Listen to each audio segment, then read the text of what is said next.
5 people shot and killed within a 1-mile radius. Your children are not safe anywhere at any time. It's apparently random shooting. The suspect still on the loose. The card reads, "Call me God, do not release to the press." Let me out of here!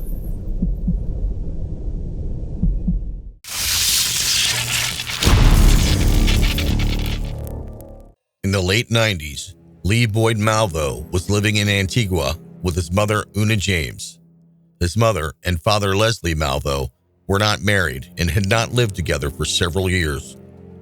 Una was volatile, strictly religious, and abused Lee physically and mentally. Malvo felt his situation was dire enough to attempt suicide by hanging himself in a tree near his house. He was saved when a neighborhood friend cut him down. When Malvo met John Muhammad, it should be no surprise that he saw Muhammad as the father figure he was desperate for. Muhammad, a Desert Storm veteran, could be charming, persuasive, and was good with children according to local accounts. However, locals didn't know that he kidnapped his 3 children from their mother, Mildred Muhammad, and was hiding them in Antigua. In December of 2000, Una James went to Miami and left 15-year-old Lee behind with Muhammad. Later, in May of 2001, Muhammad, his 3 children, and now 16-year-old Malvo flew to Miami. Muhammad and his children went on to Bellingham, Washington, while Malvo reunited with his mother. Malvo and his mother began discussing the possibility of having Muhammad adopt Lee so he could become a U.S. citizen and attend college. Una went so far as to buy a bus ticket to Bellingham, but changed her mind and hid the ticket. Malvo knew where she hid the ticket, and one day in October of 2001, he took the ticket and ran away to be with Muhammad. Malvo reunited with Muhammad, who was having troubles of his own. While Muhammad was in Antigua with the children, his wife Mildred obtained a no-fault divorce and full custody of their 3 children. She also had the court issue a habeas corpus for the children.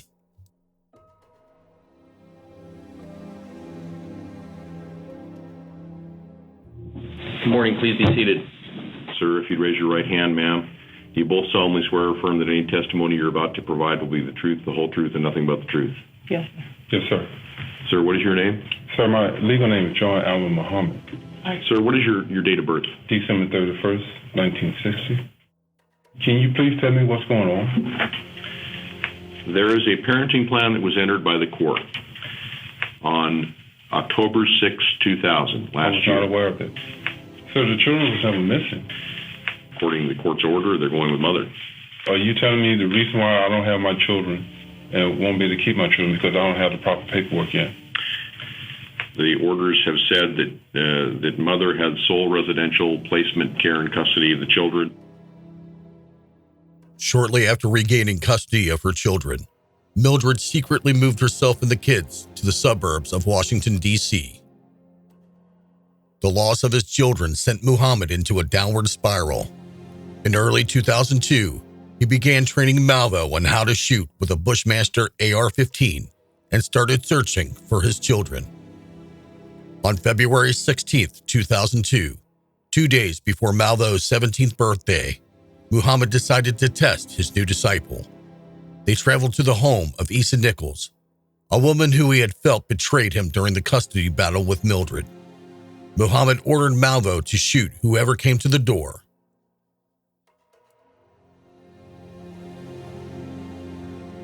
Malvo knocked, the door opened, and he pulled the trigger, firing one shot to the face of Kenya Cook, the niece of Issa Nichols.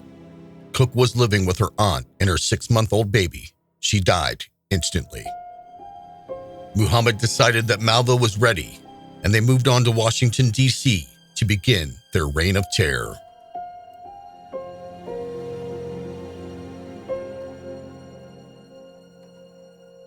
"55-year-old James Martin left work and decided to stop at a shopping center on his way home, where he was gunned down by Malvo.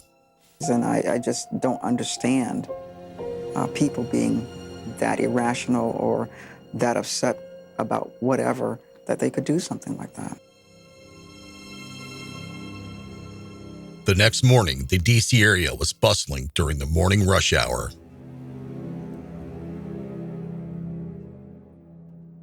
Sergeant Roger Thompson recalls that morning. There were a lot of people out.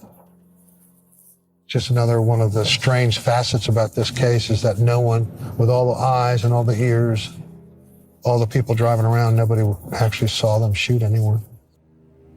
Muhammad and Malvo chose their targets randomly while driving in their blue Caprice.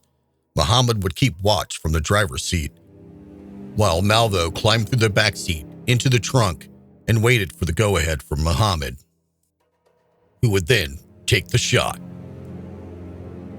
The first victim on the morning of October 3rd was 39-year-old landscaper James Sonny Buchanan. James Buchanan was mowing this lawn right here, this grass, and he was walking in that direction.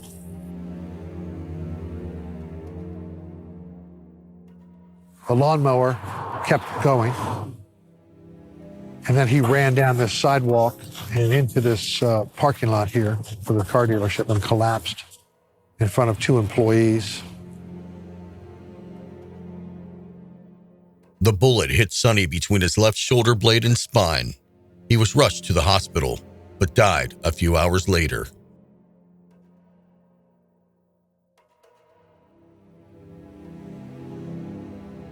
Now here's the mobile station here on the left, and that center island with the two pumps there, his car was facing inward, facing towards the store. He had a car that the gas pump was under the license plate in the back. So he was pumping his gas there, and the shot came from across the street.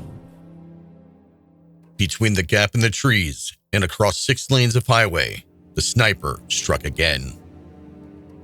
What is wrong? A man has been killed in front of me. I was shot. I don't know. A doctor on the scene tried to save 54-year-old taxi driver Prem Kumar Walakar, but could not.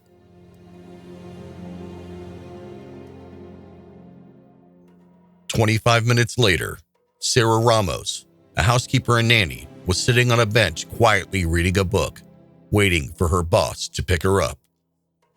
The suspect's vehicle was parked here at this particular parking space with the trunk facing the intended victim and the front of the car facing traffic. While inside the trunk, they only popped the trunk up about this much, and the muzzle of the barrel comes out, and they shot Sarah Ramos, who was sitting there reading a book. The bullet went right through her and went right through the plate glass window, crisp and juicy, and we were able to recover a pretty pristine projectile that matched up to the rifle. At 9:58 a.m., Lorianne Lewis Rivera was shot in the back while she was vacuuming her car and is the 4th life taken this day. It was like it was a ghost, moving methodically through the county, shooting at people indiscriminately. And we couldn't proactively get in front of what he was doing. It's like we're always moving behind. From a historical context, generally serial killers go at a much different pace. That afternoon, in front of headquarters, it's becoming a zoo. I mean, there are cameras and newspaper people all out front. Chief Moose knew we had to put out information. He had to address and let people know that we have 5 homicides. Nothing like this has ever happened in Montgomery County. This is a very safe community. Our homicide rate just increased by 25% in one day.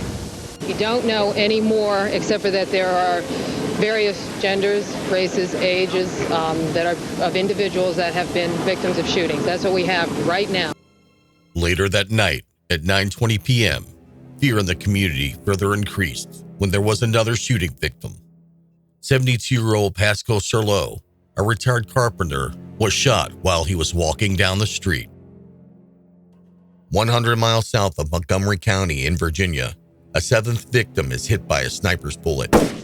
43-year-old homemaker Carolyn Sewell is shot while exiting her car, but manages to survive. Now that the sniper has crossed state lines, it was no longer a local matter, and the FBI joined the investigation. Working 19-hour days, Chief Moose and Mayor Duncan discuss a plan of action for the week to come. Very clearly, we are at a level of anxiety with our morning rush hour getting ready to start. I want to again report a regular, normal opening of school. We expect a regular school day.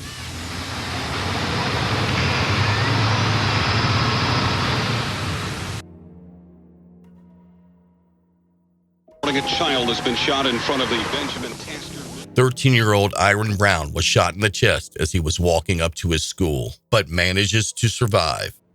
Chief Moose was devastated. He was upset over a child being hurt in general, but then over the fact that his words may have been the catalyst that put that child in jeopardy or caused that situation to occur was a very heavy, heavy feeling for him.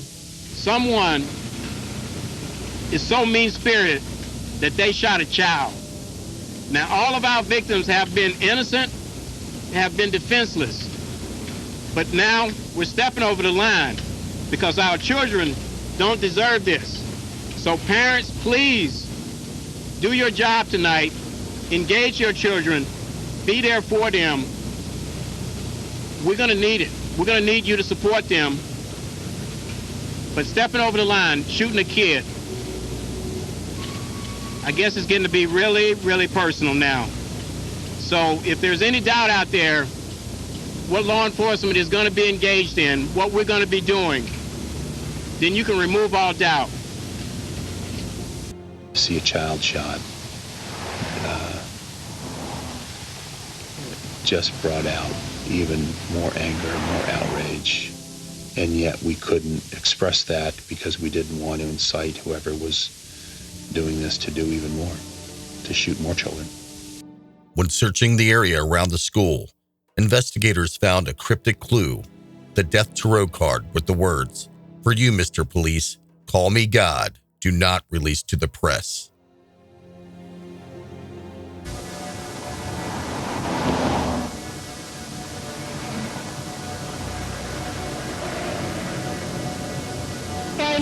A good distance away from that Sunoco station. They're keeping us back, but there's a FBI helicopter, I'm told FBI helicopter up above me, surveying the scene.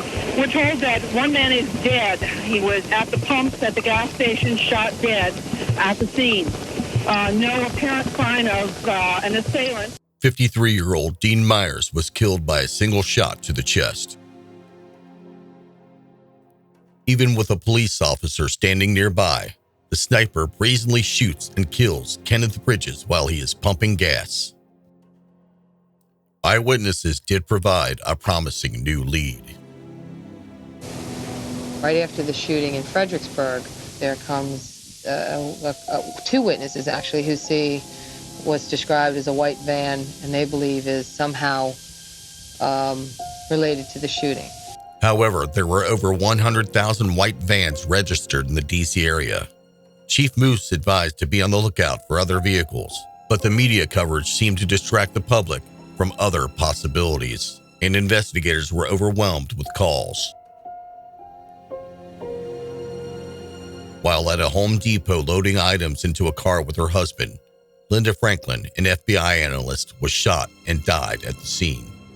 There are no shootings for nearly a week as people in the area remain on edge. Finally, the shooter makes contact.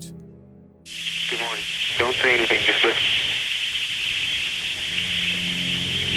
Where are the people that are causing the killing in your area? Look on the tarot card. It says, "Call me God. Do not release the press." We have called you 3 times before, trying to set up negotiations. We've got no response. People have died. The police operator did not understand the significance of the call. Sir, I need to report you to that Montgomery County Police Hotline. We're not investigating a crime. Would you like the number? The killer hung up. Shooting in Ashland, Virginia. This breaking story, not known yet whether this is connected to the sniper investigation. There are also reports that police are looking for a white Econoline van with a ladder. 37-year-old Jeffrey Hopper was shot in a parking lot near the Ponderosa Steakhouse in Ashland, Virginia. His wife Stephanie was able to yell out to someone passing by, who called an ambulance, enabling Jeffrey to survive his injuries. Investigators searched a wooded area near the parking lot, believing that's where the shot came from. They found a letter once again boasting, "I am God," and a demand of $10 million to stop the shootings. It also stated that he would contact them at 6 a.m. Monday morning, October 21st. The letter could not be opened until it had been examined by forensics. By that time, it was too late. To the person who left us a message at the Ponderosa last night, you gave us a telephone number. We do want to talk to you. Call us at the number you provided. Investigators received a call and traced it to a payphone in Virginia. Authorities surrounded a white van with 2 men in it near the payphone. The men turned out to be illegal immigrants with no connections to the shootings. Conrad Johnson, a 35-year-old bus driver, was getting ready to go on his morning route when he was shot standing in the door of his bus. There was also another letter found on the scene that threatened to harm children. The biggest break in the case came from the shooter bragging about a murder he committed in Alabama in September. Police went back through the records of the crime and found a fingerprint, which gave them a name. Interest in the sniper. Yeah, John Allen Williams, Lee Malvo. John Allen Williams is the stepfather of Lee Malvo. They are both black males, one about 40 years of age, the other one said to be about 20 years of age. In addition, there's now a firm vehicle alert. No box truck, no Chevy Astro, no white vehicle at all. Instead, a dark 1990 Chevrolet Caprice car. NDA 21Z, Nancy David Alpha 21Z. Police are asking anybody who sees that vehicle to call 911 immediately. Vic, Denise? In the early morning hours of October 24th, 2002, 2 eyewitnesses report seeing a dark blue Caprice at a rest stop off of I-70. Let me out of here!